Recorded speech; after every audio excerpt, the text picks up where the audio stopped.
Broly is a Saiyan of many talents and adventures, even in his current incarnation in Dragon Ball Super. From what we've seen, he's experienced exile to Planet Vampa, recruitment into the Frieza Force, and even gone toe-to-toe with some of the strongest beings in the universe, Goku and Vegeta. And don't get me started on the literal reality-shattering battle between Broly and their fusion, Gogeta, to top everything off of it. In one movie no less, but perhaps there's so much potential on the horizon for Broly. Not just with his capabilities as a Super Saiyan, but even further beyond! and the specific ability that comes to mind.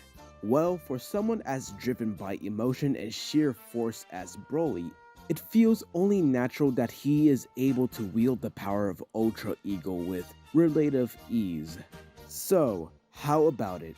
What if Broly trained with Beerus to master Ultra Ego? In the climax of Dragon Ball Super Broly, the battle between Gogeta and Broly was fiercely fought. But at the end, it was Gogeta who came out on top. But he wasn't ready to surrender, charging a full force Kamehameha, ready to annihilate Broly where he stood. But just when it all seemed over for him, it was at that moment that Chila used the 7 Dragon Balls to summon Shenron. Her wish?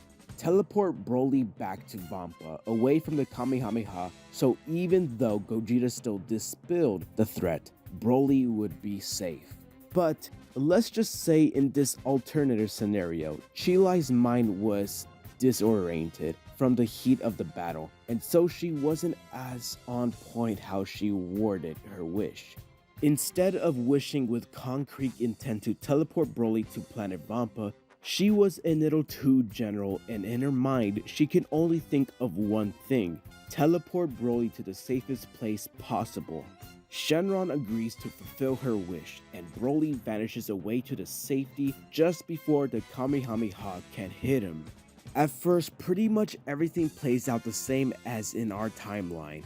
Shenron vanishes and scatters the Dragon Balls, Gogeta foils Golden Frieza's attempts to off Brolys Escape vessel, and Beerus just kind of reacts with indifference.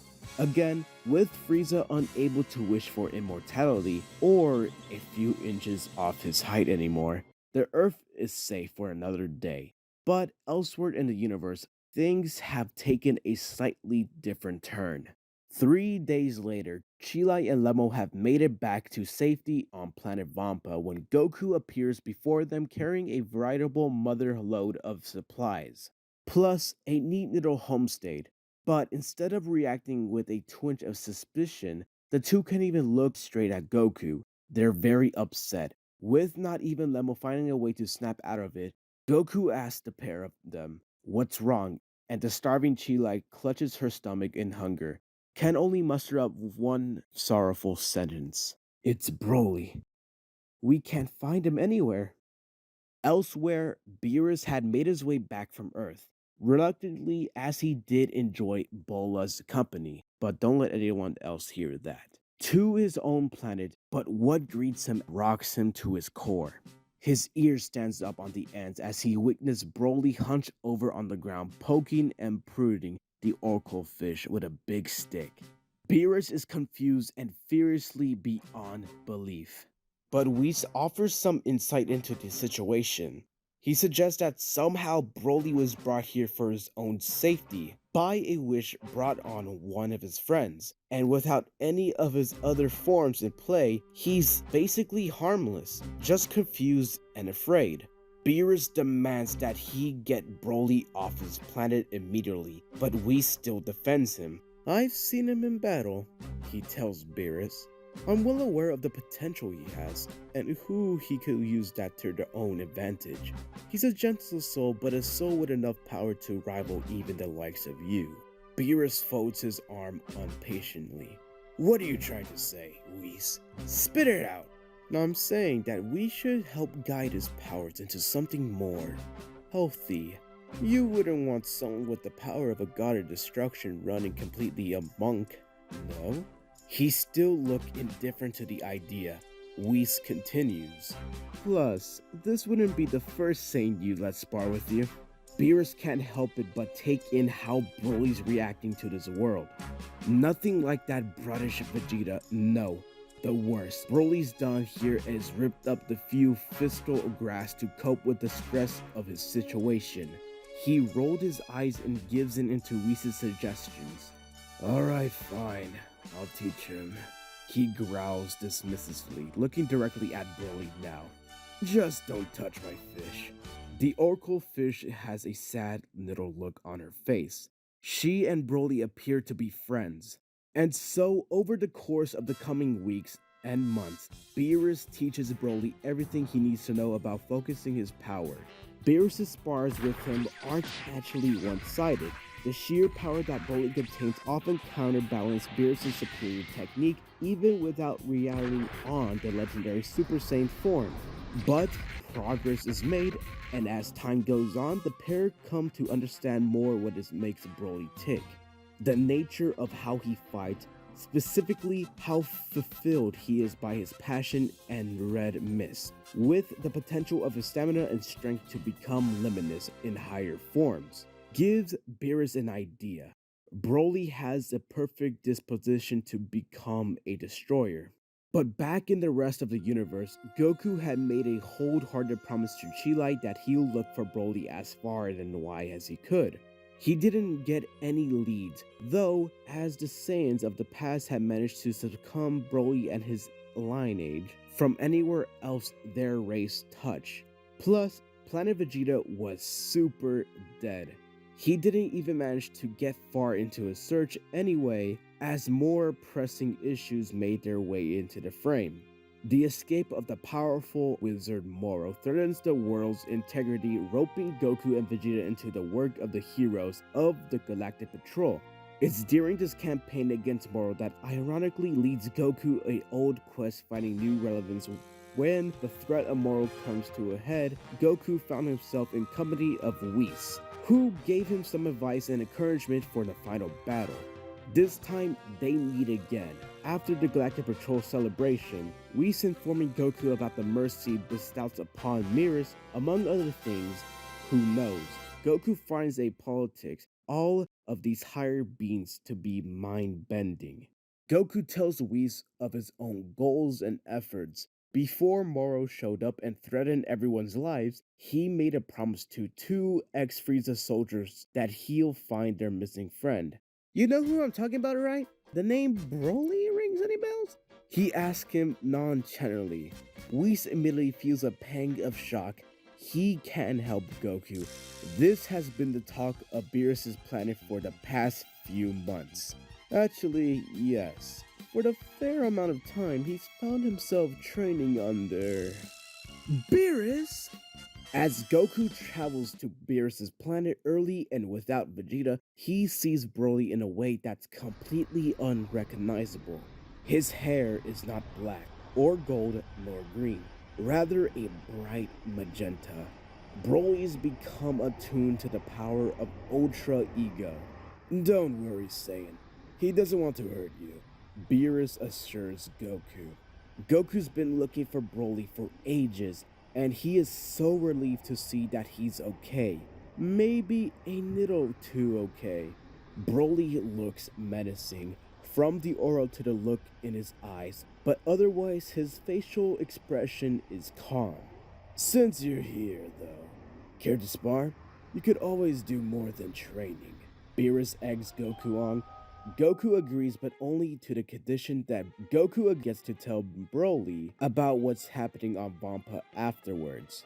The two fight and Goku is already heavily outmatched. Broly's sheer force and strength combined with the benefits of Ultra Ego allows for his energy just to grow and grow with every single attack Goku lands on him.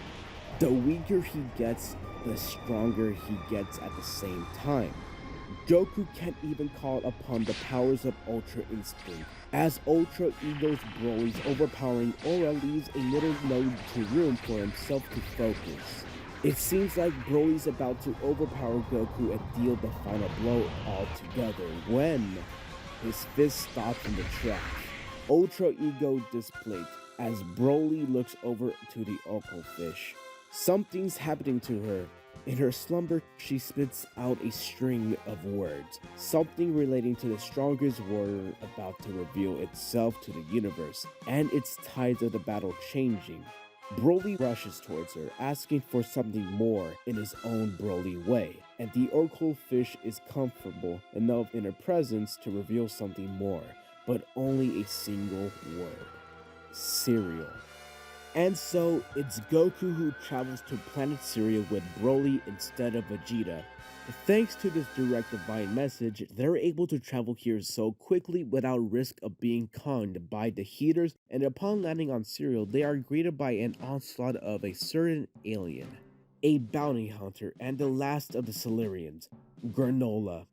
When the Saiyans are finally able to meet Granola in person, they're met with anger and frustration. So this is all Frieza's thought. He need to get rid of me? Granola haunts them. He thought wrong. Confused, Broly goes silent and shy, unable to bring himself to assume defense stance. The name Frieza is one he hasn't heard in a long time, and he gets lost in his thoughts about his friends from the Frieza Force. Goku steps in front of Broly, wishing to talk with Granola down, but Granola only wants vengeance. Once he defeats Goku in battle, Broly will be next, working his way all the way up to Frieza. Goku fights Granola, finally able to let loose the power of his Ultra Instinct, but Goku is still taken aback by how powerful this Silurian is. Amazed, he still tries to bring Granola to his senses, managing to ask all these questions about his own race's legacy. Fist in a deadlock, Goku learns it all. The cinematic conquest of genocide of the Silurians at hand upon Frieza's troops of the Saiyans. The erasure of all their culture, how he manages to be the sole survivor thanks to the efforts of one particular Saiyan, Bardock. But Goku doesn't recognize the name without Vegeta's presence to inform him the truth. He can only muse of how gold-hearted the Saiyan was, even in vain. I was hoping there'd still be others like Bardock. Guess not. Granola can only ponder out loud as he prepares to finish off Goku. But meanwhile, Broly's emotions are besting him.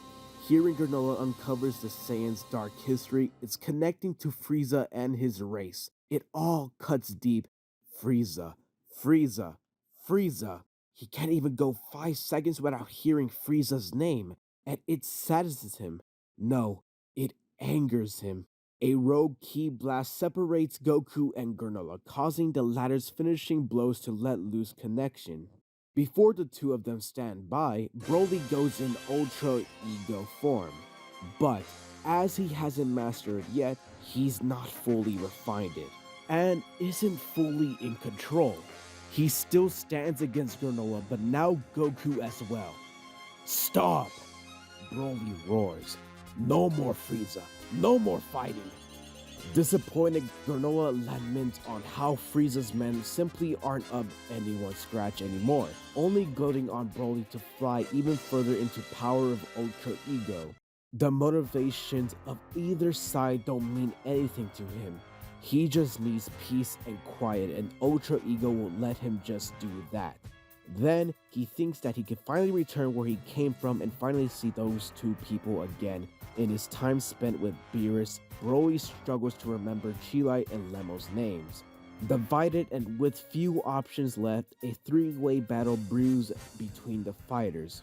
That power that Whis and Beerus spoke of, it may not have fallen into the wrong hands, but it became at odds with a damaged soul.